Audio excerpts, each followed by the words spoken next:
tak bude startovat třetí.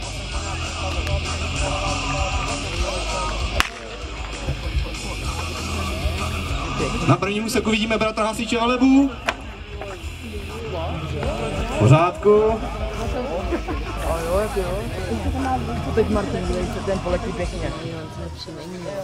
Na druhém úseku bratr Hasič Běhounek. Neboli Galouš. Ten jede, ano. Pojďme, pojďme se ještě. Ten nejde fakt pěkně. Na třetím technickém úseku bratr Hasič Němec.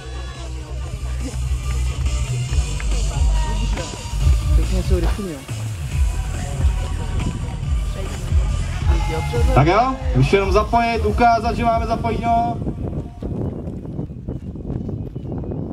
Poslední úsek, bratr Hasič Honz. Pojďme, pojďme.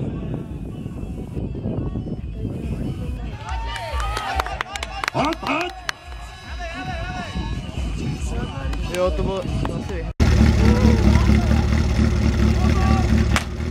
A bylo odstartováno pro srovnání ten košík 3,90, voda nás spojí.